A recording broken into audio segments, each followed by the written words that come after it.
You are comfortably zoned with the Zigzag Man in Alameda, California. We're real close to San Francisco, right over the bridge. And today we are having one of those bi-coastal shows. I'm privileged to welcome back to the microphone my dear old camp buddy. She's not old, I'm old. Barbara Burton Stewart. How are you? I'm doing fine over here in late radio. Yeah, you're in Florida. What city in Florida? West Palm Beach. West Palm Beach, Yes, and yeah, Barbara's been on before. She helps us demystify Judaism from time to time, and that's no small trick. I might, as our listening audience of Goyim know, it's not easy to understand us. We're a little strange, a little different in a good way, but we're and a lot more like you guys than you like to think. We believe in the teachings of Jesus Christ, believe it or not, who happened to have been Jewish. Most Jews do, and he was a wonderful rabbi. But the rest of it, we think about every now and again, and it gives us all food for thought, but our similarities are remarkably the same. Today's show, though, we're going to talk about summer camps, and one camp in particular, Barb and I both attended for many a year, not always the same years, but a lot of our time was spent, our growing up time, the same years were spent at the same summer camp. It's called Kittatinny Camp, and it was in Dingman's Ferry, Pennsylvania. And our memories, our parents blessed us. They sent us away each year, and we got to really grow up with a wonderful summer experience. You're from Brooklyn, Barb? Yes, I am. Correct? Yes, and I'm from Queens, right in the heart of New York City. And I'm from Long Island. Yes, yes. Iris. And she's come. Are you here, Iris? I'm here. All right, so we had Iris Rait, who is another Kittatinny camper from Long Island. I was saying it's a totally bi-coastal show tonight, and Iris is a mutual friend of Barb and I's, and our combined years at Kittatinny Camp are probably at least 20-some-odd years of this wonderful, yes, at summer camp, probably closer to 25. And it was wonderful. The experience was terrific, and I want to let my listening audience get an insight as to what we were lucky enough to live through.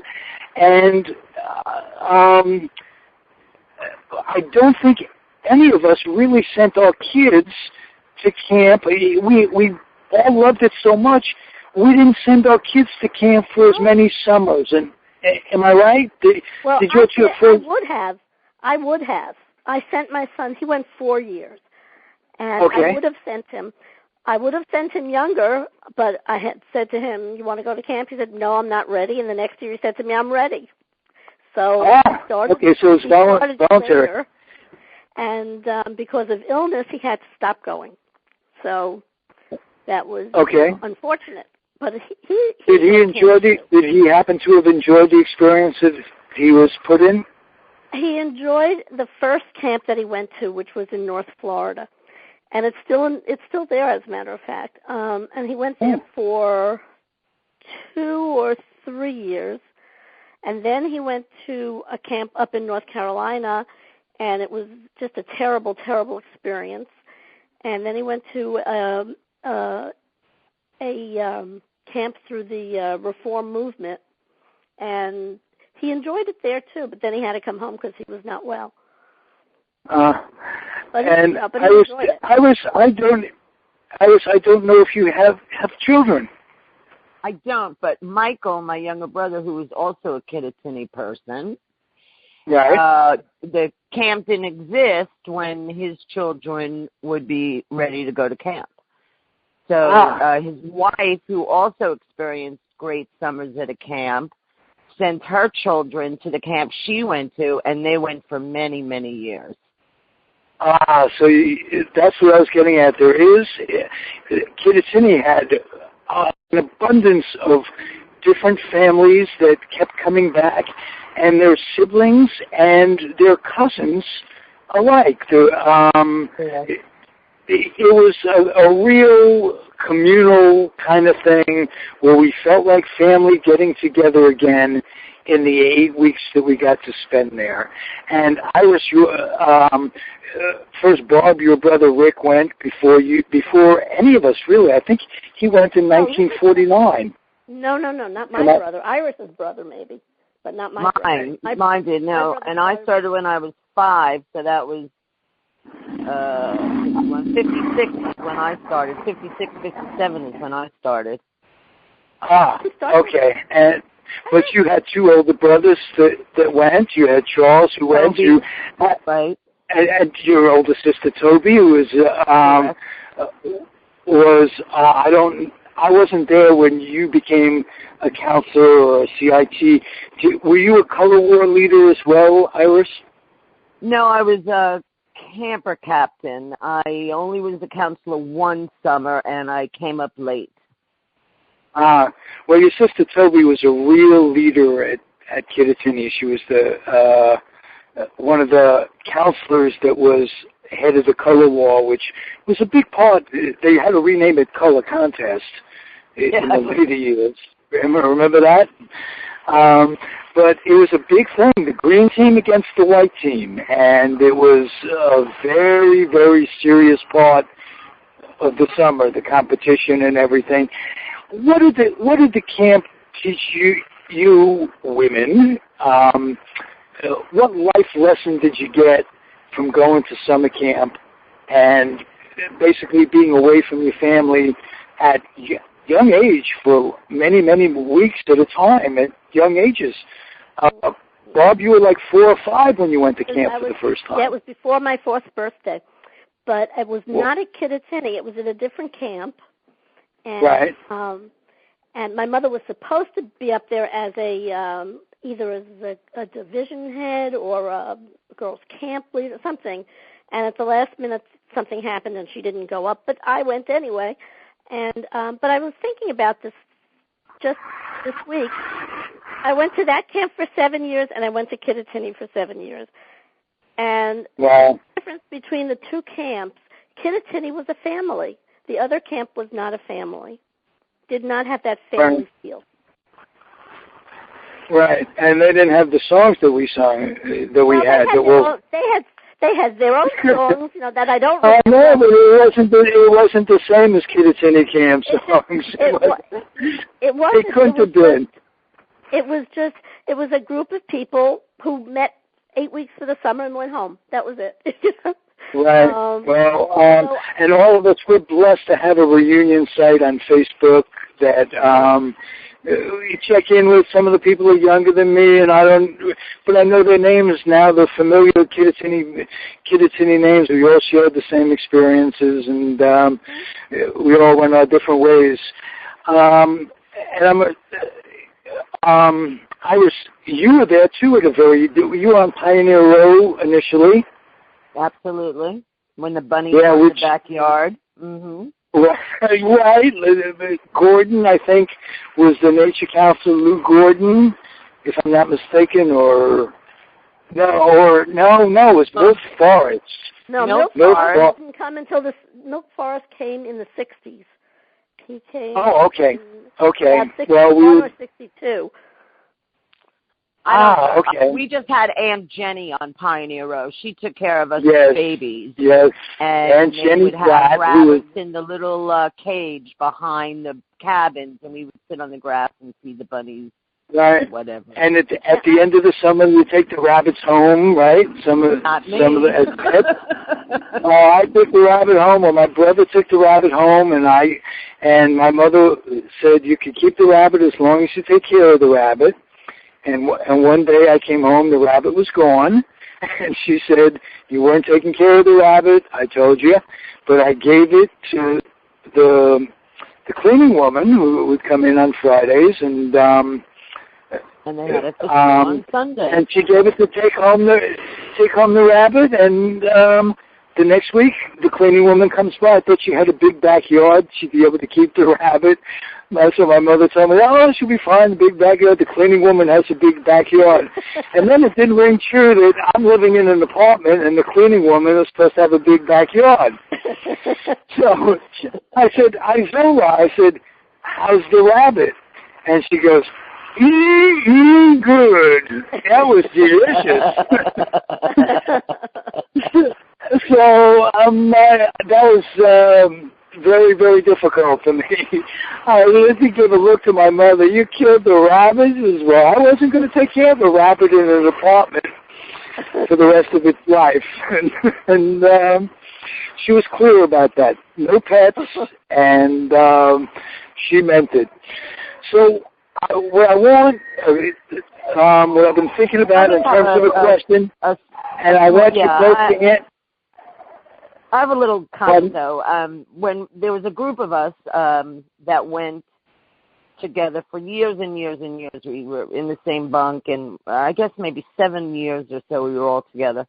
We're still in touch.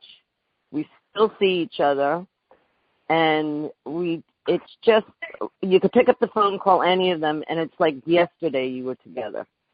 The time the time in the space doesn't mean anything. And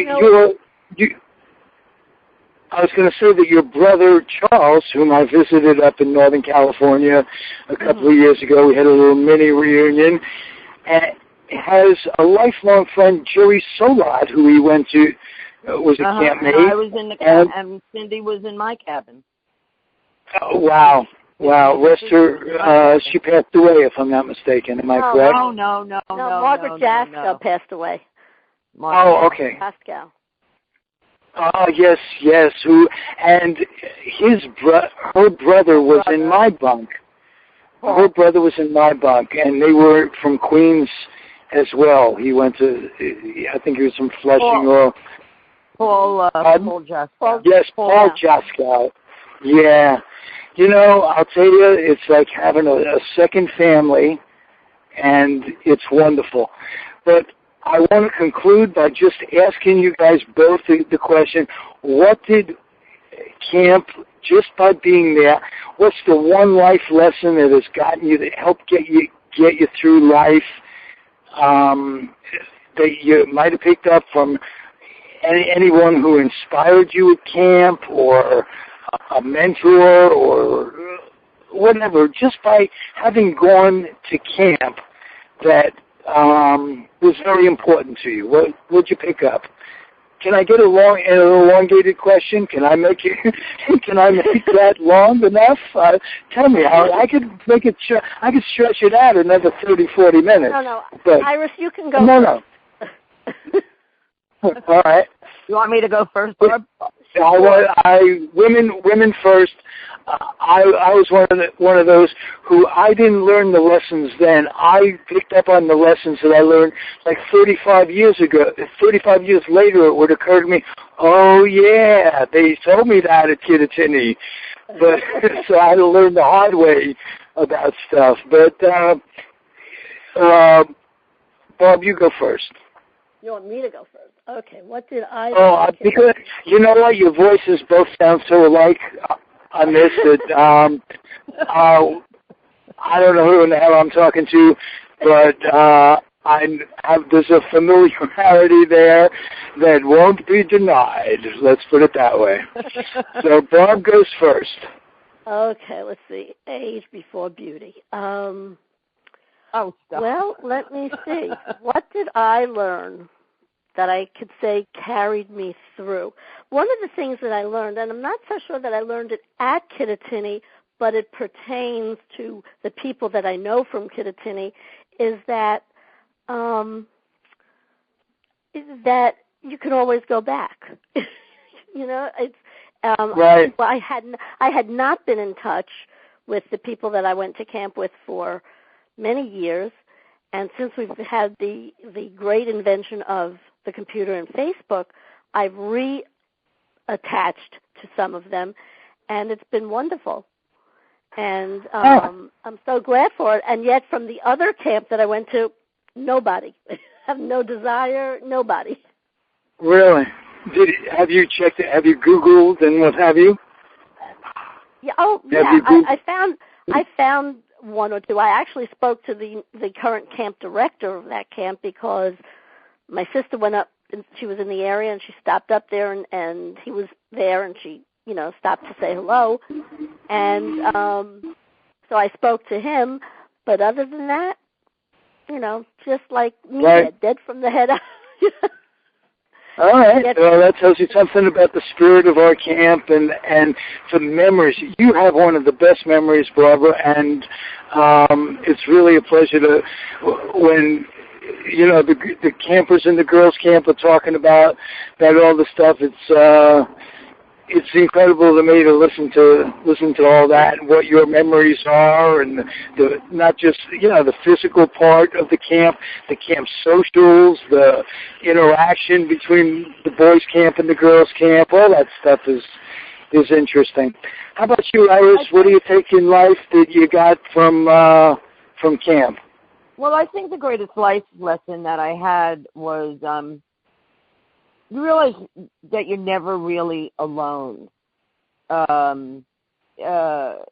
good friend is very hard to find, and to know that they are a good friend. And right. We had girl fights all the time. I mean, you know, people yelling at people all the time, this, that, and the other thing. But in the end, when it came to the end, or tonight when I hang up with you, I could call up 3 of my ex-bunkmates and say, you're not going to believe what I did. And they're right there in the present. We're all really attached. Margaret Canton has lived in Venice, California for a very long time and very involved in the TV business. My nephew, Charles' son, just graduated film school. I told her that. Oh, wow. He was going into it when I saw him a few years ago, and it's a great school. I can't... Yeah, so, that's wonderful. So she said to me, well, have him get in touch because I'll send him out. I'll send him to people. I'm like, Margie, not necessary. No, it's no big deal. Come on, you know. So they just reach out. They're there. So Kittatinny's always right there. And when my family gets together and we're sitting around a dinner table in a restaurant, we sing Kittatinny songs all the time. Right. And my sister and I do that too. My sister and I do that. So. And we met Lisa, her last name is Rosgani, Wolf. We met Lisa Wolf. My sister and I went up to Orlando for a long weekend, and we called Lisa, and she met us for dinner. Hadn't seen cool. Lisa in almost 50 years, and we sat at the table singing songs. Very nice. So I guess the overall life lesson is that your family can be extended, and it doesn't have to be by blood. And it's nice when your blood family is extended to the rest of the camp, and it's great. It's a great experience, and this is a tremendous show. I want you to both. I was telling Barbara before we got on the air, and you hadn't picked up yet. I want you to both, if you would, send me one picture per email, but for the slideshow. Okay. So pictures of one per email, but send as many as you want of camp experiences, bunk pictures, pictures of you guys now, in your lives now with your grandkids, Barb, your grandchild, Barb, and that's been a wonderful part of the Facebook experience for me, watching her grow up into a real young lady. She's not a baby. She's not. Right, she's not totally grown up, but she's a little girl, not a baby, and that's a big. And she'd be the first one to tell you that. Right. Right. So this is cool. You'll send me a bunch of pictures, both of you. I'll reaffirm my email address when later on tonight, and we'll make a nice slideshow of Kittatinny and your memories. And this was a thrill for me. I'm really delighted you decided to risk my presence. So you will any time. All right. Well, your presence in my life has been great. Hold that thought, both of you. And whatever you're thinking, Iris, hold that one too. It can't be too bad. I have just grin ear to ear. I'm just sitting here smiling ear to ear. Okay. You had fun, both of you? Absolutely. Oh, good, because that's only about what this whole podcast thing is about for me. It's having fun and having my guests have fun, and I'm enjoying the hell out of it. So thanks again for being here. I will end the podcast by saying, as I usually do, to keep your humor dry and your dreams wet. Keep your kids away from military armed forces recruiters, and keep your kids off the laps of clerics wearing dresses. Everybody will be much better off. The ganze Mishpacha, the whole family will be better off. So thank you again. We are over and out, comfortably zoned from Alameda, California. Good night, guys. Good night. Good night.